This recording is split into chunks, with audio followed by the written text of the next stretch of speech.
What's up, everybody? It's me, Erica. This lip gloss is gonna make now my hands all greasy.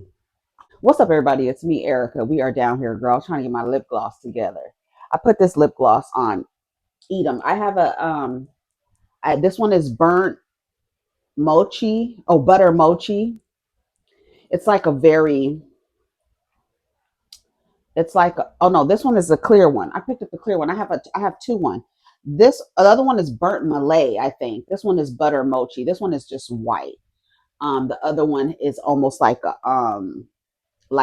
coffee, like a light coffee color, very light, almost like the same color as my lips. And then this is C0caine. I love lip gloss. This is C0caine. And this lip gloss is really good. I found them on Instagram and their lip glosses are under 20. All of them are under $20 and they have a lot of colors. C0caine. And their lip color is pretty because it's like the same color as my lips as well. You see, you could kind of see the a little bit of the different color. But I'm an earth tone girl. I told you my grandmother, she ruined it for me. I will not wear red lipstick.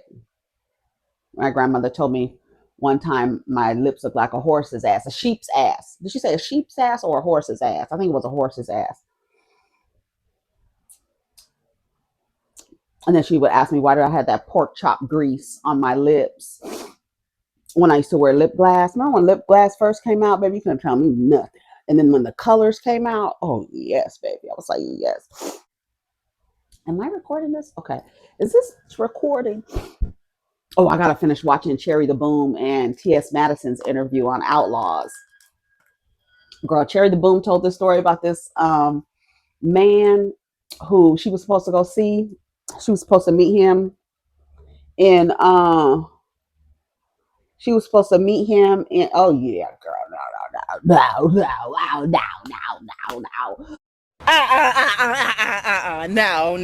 Oh no. She was supposed to go meet him. I'll let you go watch it, but anyway, she ruined this man's life. He left her stranded in Mexico. Well, tried to leave her stranded in Mexico. Um, and she called his wife. She said the wife already knew about her. She said she didn't have to say anything. The wife already knew about her. I was like, these niggas ain't.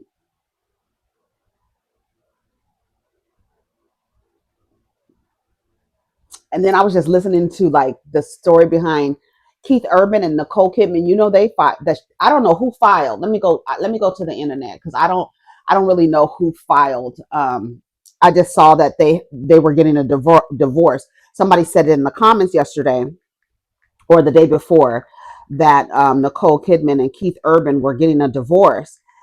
And then there's this channel I watch. She's a feminist and white girl, and she talks about different relationship dynamics and stuff like that. And she was talking about how Keith Urban literally used Nicole Kidman as a resource. And she said something at the end of her video where she says like women are always demeaned or there's this thing where women are gold diggers and men are like shaking their fingers. You're a gold digger. You're a gold digger.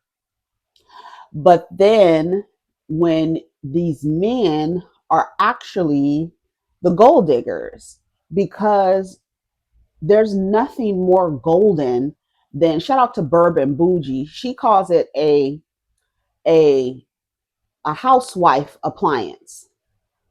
I call it a maid, a mule, and a mattress.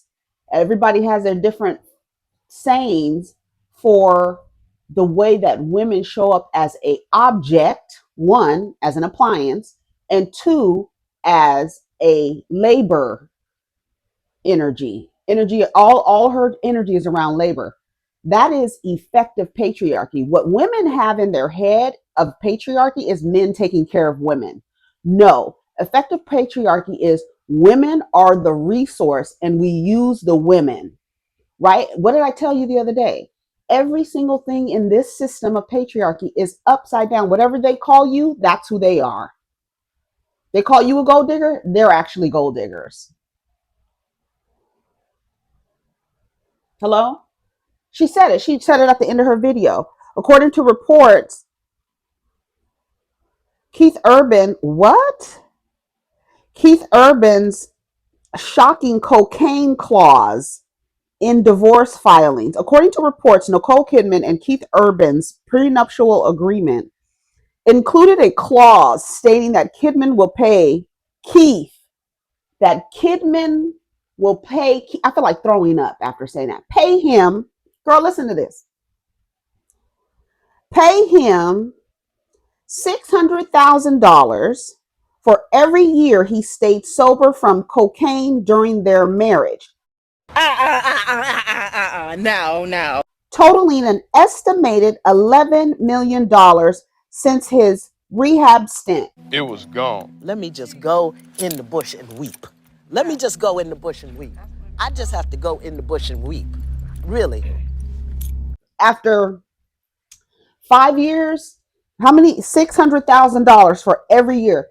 She was so desperate and so male-centered to be in a relationship with this. They put a clause and agreed in their terms and conditions of their marital contract. That is insane. I don't care what nobody says. That's insane. That's insane. These men use these women, and it's like, when I tell you, it's the women who need deprogramming. You're running around trying to look for a man to, quote, take care of you. Now, there are some men who take care of their wives. But if a man is taking care of you, he can also starve you. So you don't ever let anybody think that they are taking care of you. You better have, don't let the left hand know what the right hand is doing. You understand? We speaking in code now. You better have a bag in the back of the closet with some cash in it, okay?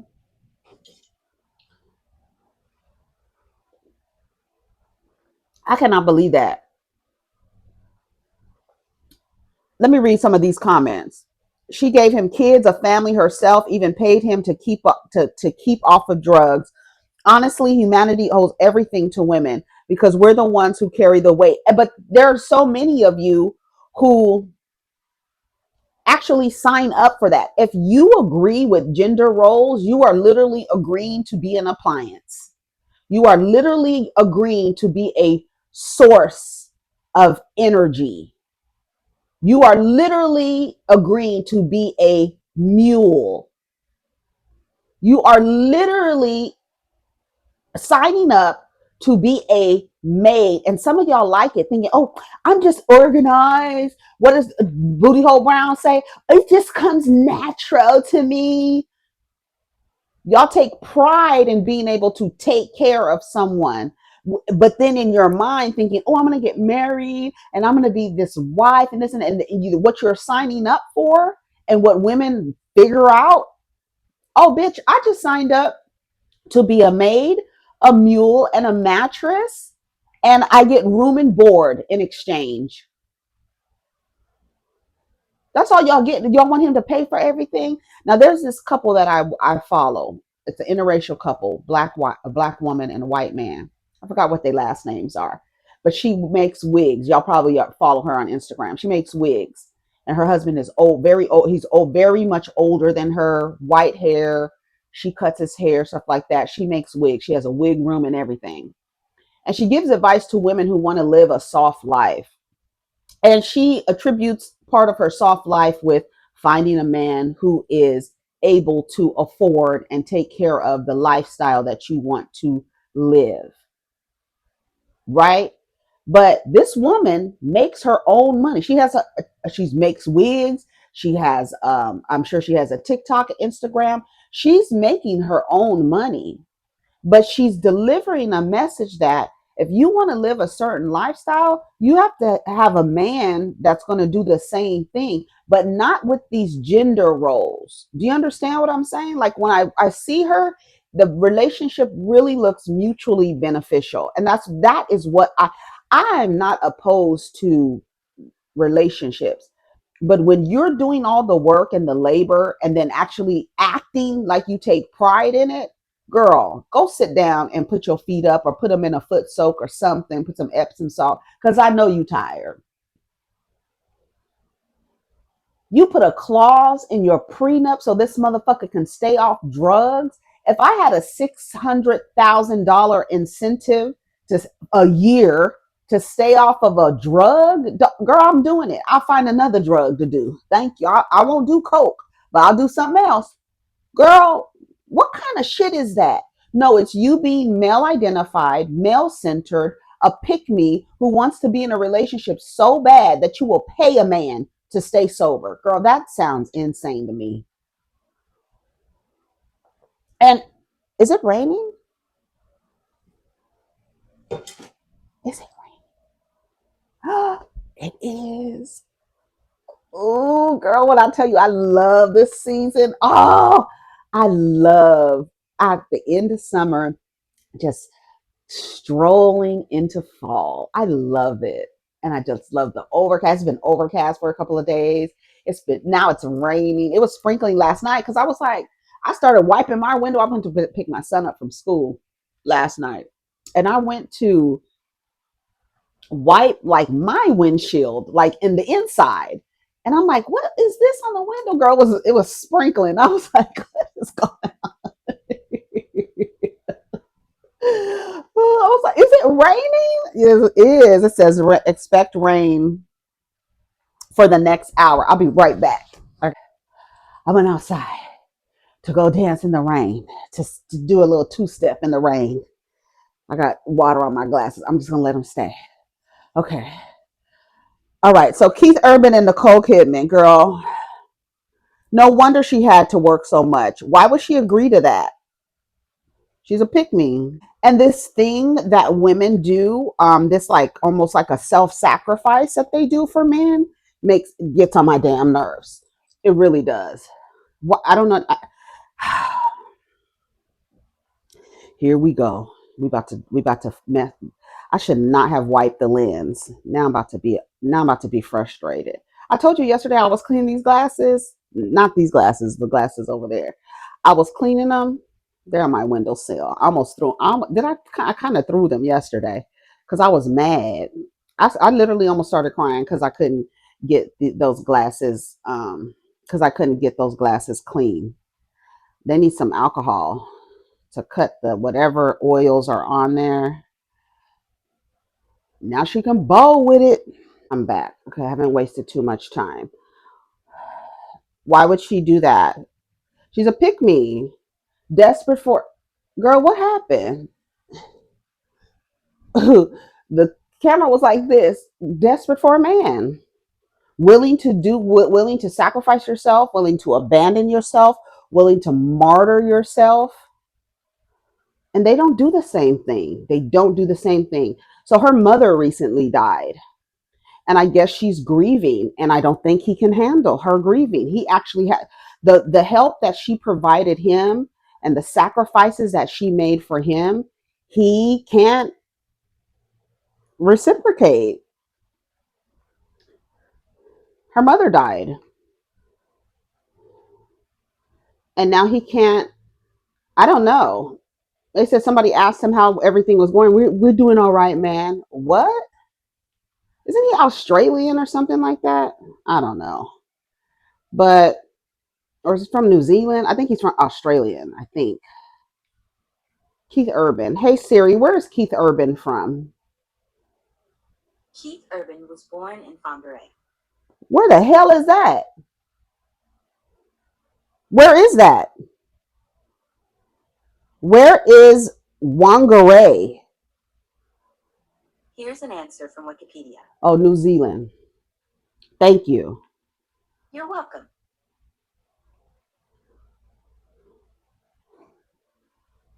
So yeah, he's from New Zealand. Okay, I think we got it, guys. I think.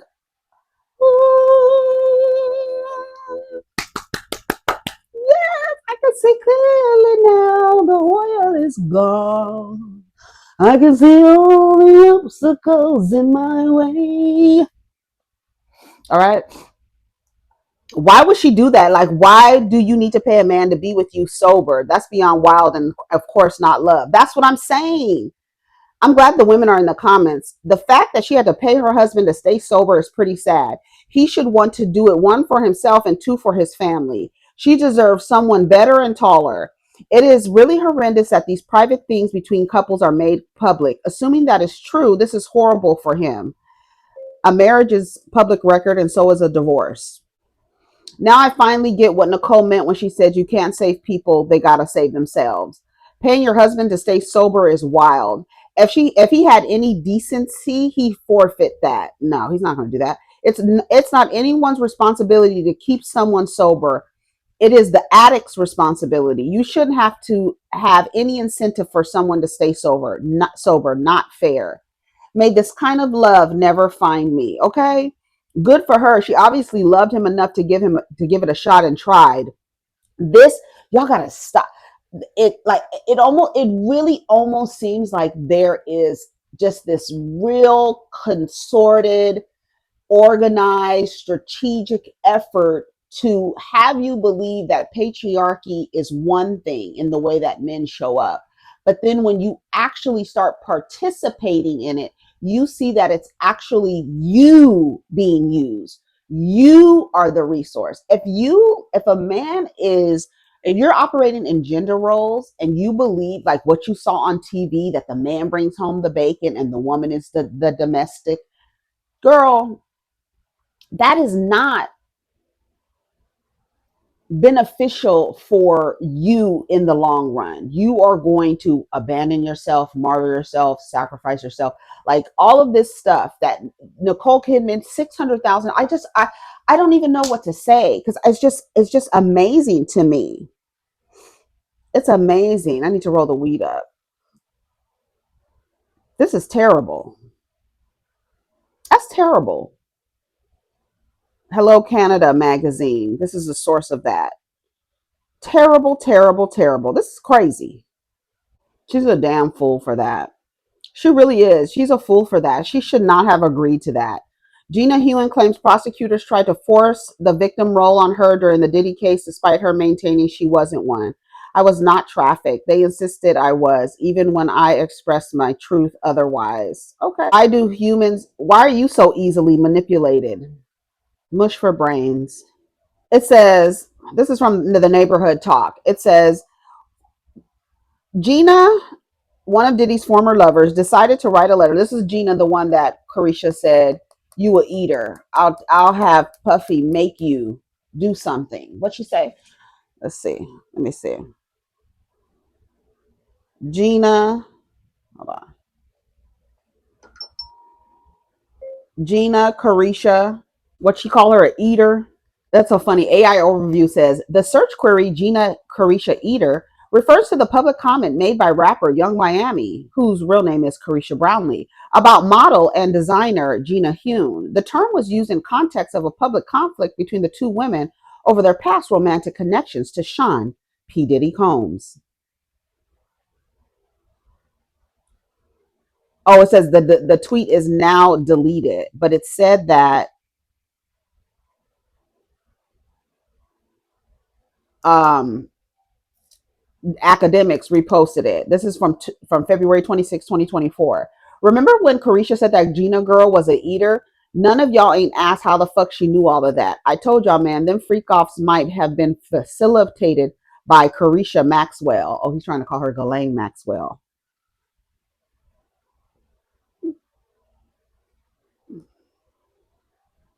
And then she flipped. I'm not protecting no one anymore, just my son. That's what Misa said. The statement of fish rots from the head down means, in addition to being a major contributing factor in a family and organization's success, leadership is also the root cause of its failure and demise. The truth shall set you free. Everyone has to sit around for years and act like there isn't anything wrong with you. This is where the buck stopped for me. And then Misa flipped. I was like, Misa, y'all so tired. But it's that money. It's the money. It's fear. It's money and fear. Like you're afraid, like in Cassie's letter to the judge. I'm afraid he's going to seek retribution. So I have to stay like almost like a private citizen. I can't be too public because he'll hire somebody, and these malleable brain goons will do it. If you a do boy, oh my God, that's so pathetic. Ugh. Mm. So pathetic. What did she say? Where did my neighborhood talk post go? Girl, what the fuck? Okay, hold on. Oh, here it is. Okay, so it says, Gina Huynh, one of Diddy's former lovers, decided to write a letter to the judge on behalf regarding his upcoming sentencing. I think that's tomorrow. In the letter, Gina detailed how she was never a victim of sex trafficking and prostitution, despite being listed as a victim number 3 in the infamous case. Gina, whose real name is Virginia, claims in her letter that when she was first contacted by prosecutors, she met with them 3 times to discuss the case and her role in Diddy's alleged sexual enterprise. Okay, let you listen to Gina explain her relationship with Puffy. There was an incident, of course, with Cassie that he was that he was an asshole about it. I mean, offering somebody $50,000 to abort a baby, whew, he must really want it gone bad. I mean, in the beginning, like the first 3.5 years, he was. I mean, like the first 4 months, he was really nice, but then after that, he started being an asshole. So, like I say, like the first 3.5 years, he was like mean to me. So when you say mean, describe it. He was abusive. He was like always belittling me and always. You know, and it's no shade. Gina sounds like she's a little delayed. She does. Like, even just like the way, I don't know if she's on dolls. I don't know what is going on. She got she's on the Xannies. I have no idea. But it always sounds like she's very like she's relaxed. Sounds like she talks like she's laying down. She's always talking in anything. They stopped her like during the trial. She was outside somewhere. They stopped her and was talking to her. She was talking the same way, like she was dolled up, like something. When I say dolled up, I mean, you know what a doll is, right? Okay. Okay, that's a doll. All right. Um, it says, okay, Gina says all the meetings she came fully prepared with text messages, pictures, and videos, and she answered every single question. She maintained that she was not a victim, but prosecutors allegedly tried to force the narrative of her. Does she remember? Does she remember Tasha K's video? I mean, does she remember doing the interview? Never forget, Diddy beat the fuck out of Gina. He beat the fuck out of her, stomped her in the stomach. This is according to her own words. Her own words. Nobody said that she said this. No, everybody saw it came out of her mouth. And that Tasha K interview was 6 years ago, and I think this is part 1. Yeah, part 1. There was 2 parts. Stomped. A little over a year ago, I decided to get lipo done at Sanabello, and that decision changed my life. Hold on, let me skip this ad. Hold on. Oh, girl. Across like the grass. Listen to her. Dude, my kid's here. Bitch, my kids is here. And then I ran out the mediation room. Meditation room. Meditation room. Okay. And he chased after me. He pushed me to the ground outside, and he took my hair and like was dragging me across like the grass in my hair with my hair. And then after that, like a couple hours later, like it was the weekend, so we had people coming over, and he just like acted like nothing happened. So let me skip. I mean, but that's what he said. What about a China? Now, I know you had mentioned there was pictures of girls that you found, like naked photos of girls and stuff, like while you guys were together. Mm-hmm. Like his nanny or whatever. Her name was like Nikki. I saw like her sending him pictures of her vagina to his phone, and I asked. Let me skip. Let me see. Yeah. Okay.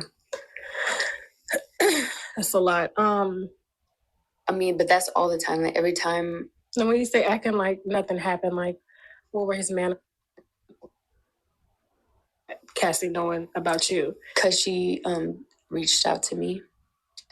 Cassie. She told me, like, the last time I spoke to her, which was like a couple years ago, she told me, she was like, she called me at like 4 a.m.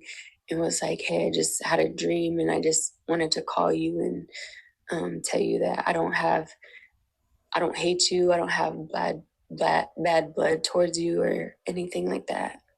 Let's talk about the women. Okay, let's go here. Did Cassie know about your pregnancies? Do you think? No. Justin messing with Lori as well? I'm not sure what their relationship was, but I know that Justin was trying to talk to her when we were here at Super Bowl. Wow. I wonder, did she forget did she forget? That's what I'm saying. I think something like, how are you so easily manipulated to the point where prosecutors can convince you to act like a victim? But then you explain every single time in Tasha K's interview how you were victimized. Oh, so you're saying he just beat you, stomped you in the stomach, but you weren't trafficked? Oh, okay. That makes total sense. Okay. Thank you, Gina. See you later. Girl, you are nuts. You're nuts, and you sound like you're a little bit delayed. So I don't know what's going on with that, but she talks like that, very calm like that. But I can't imagine he's dragging you across the floor by your hair, stomped you in the stomach, made you have terminate your pregnancies, and you are still trying to stick up for him. Either you are depending on him to fund your life so that you can take care of family in a different country.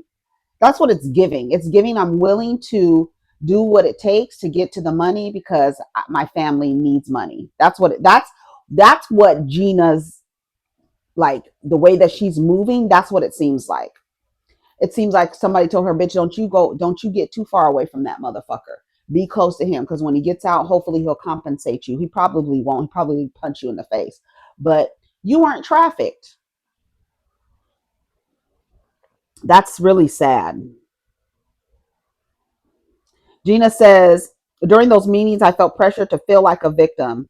I told them I was not. They insisted I was, even when I expressed my truth otherwise.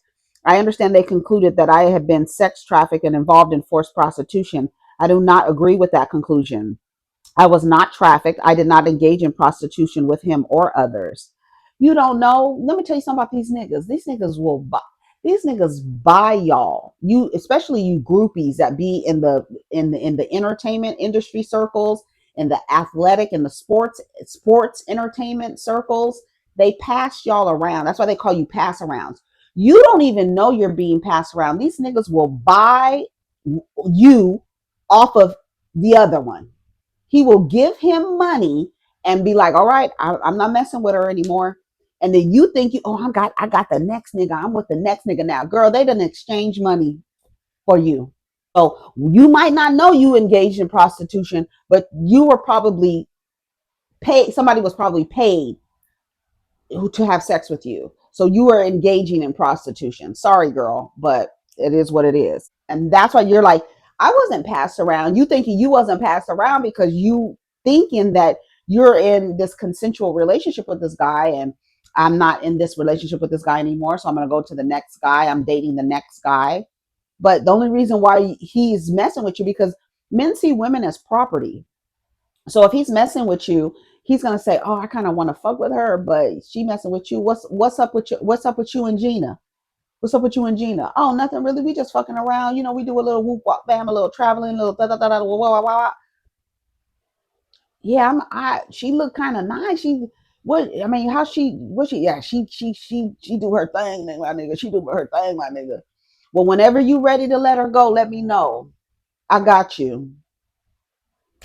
It happens, when I tell you, it happens more times, and it happens on a lower level as well. But mainly with those girls, that's why they call them pass arounds, because the niggas are exchanging money as she thinks she's dating each and every one of them. Fool. Later in the letter, Gina pleaded with the judge to release Diddy on October 3rd sentencing. We will have to see tomorrow if her words, along with countless others, influence the judge. She's stupid.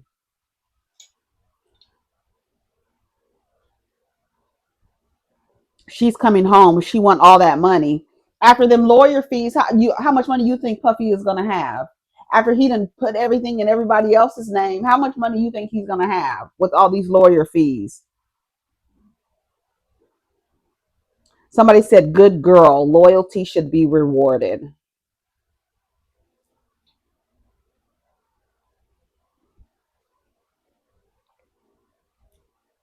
Victims of abuse often develop what's called trauma bonding, or even a form of Stockholm syndrome, where they defend and protect the very person who harmed them. The abuser mixes fear with moments of reward or affection, creating a warped sense of loyalty and attachment. That's why survivors sometimes minimize, deny, or even rewrite what they went through. It's not a weakness, it's survival psychology. But abusers weaponize it, knowing it confuses the public and muddies accountability. So when these character letters pop up, remember they often reflect a psychological grip of abuse, not the true nature of the abuser. Very good. People are wondering why um, Diddy's exes are suddenly writing glowing letters to the judge, calling him a great man and taking back negative things he once said. This is not proof of innocence. Joseline says she doesn't allow her daughter to watch stupid stuff that will pollute her brain.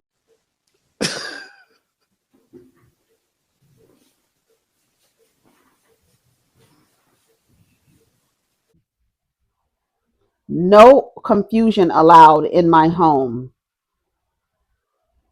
But aren't you on baddie? What is Joseline's Cabaret? Where you acting like some fucking pimp with these stupid ass bitches who get in a room and all they want to do is fight each other. All they thinking about is fighting and fucking. That's all they think about. All residing in their lower chakras, just fighting for what? For nothing. What you cannot be that mad, girl. What are you mad about? What happened?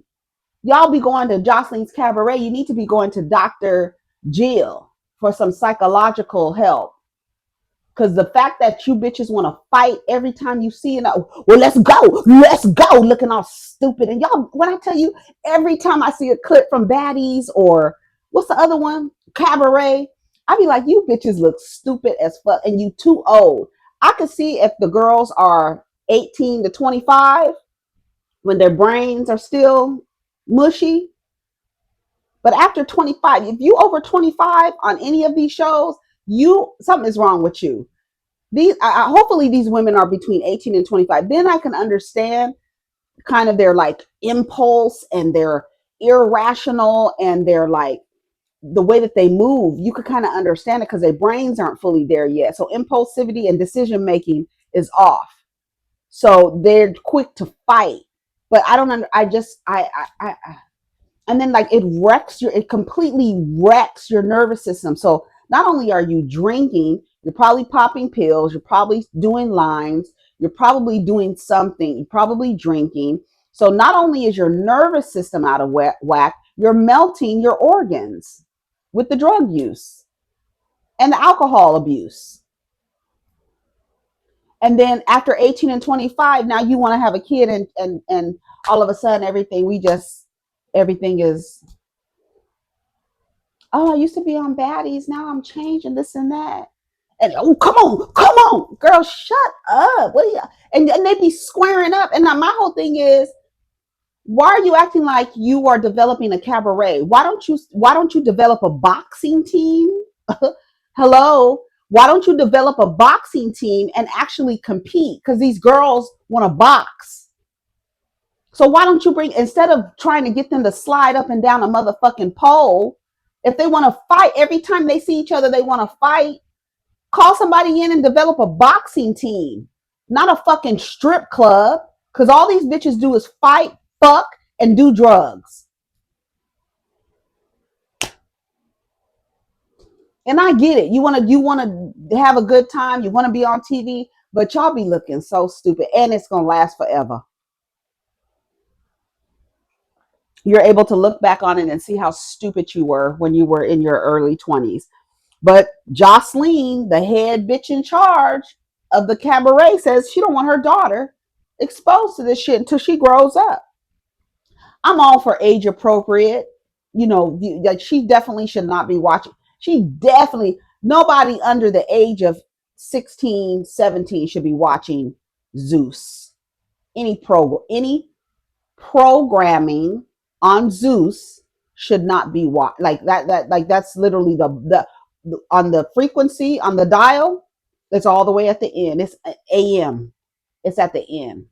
All the way at the beginning of the dial. The lowest part of the dial is where that programming is. For me, it sounds like static. For some, it comes in very clear. But I can't watch women just and fight for what? And what are you fighting over? A nigga, or you trying to take my money, or what? What are you talking about? What are you fighting about? I remember when I used to see clips where Krishan was in there. She'd just be in there doing something, and then somebody would come up behind her and start.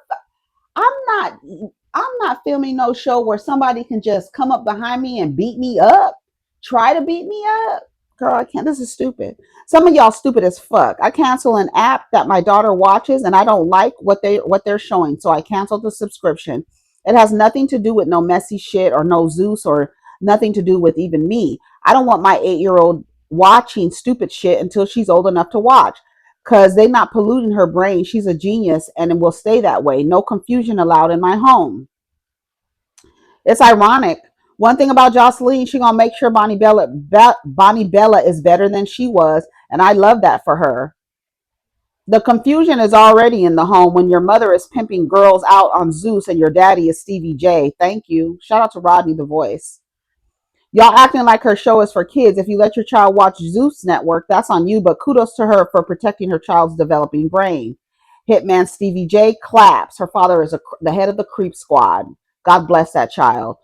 She's being a parent, something y'all can't do. Joseline is responsible for the confusion in y'all household, your lack of parenting and willingness to be your child's bestie all the time. This is deep. So she is telling us that we're watching polluted shows.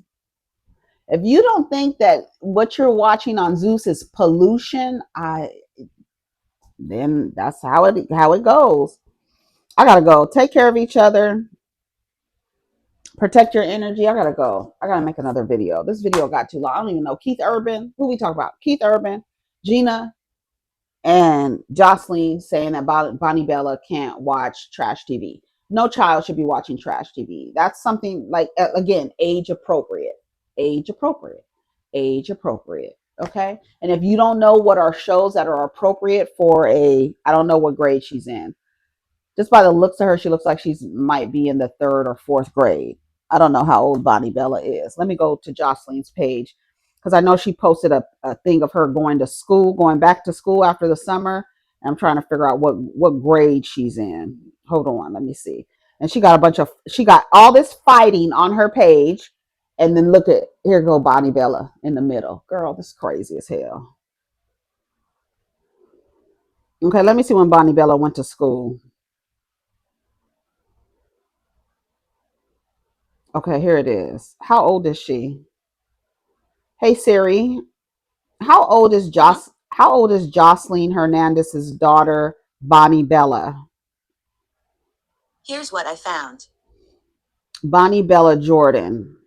Let's see. She is 8 years old. So yeah, 3rd grade. So she might be in the 3rd grade, 4th grade. That's why I said she looked like she's about 8 or 9 years old.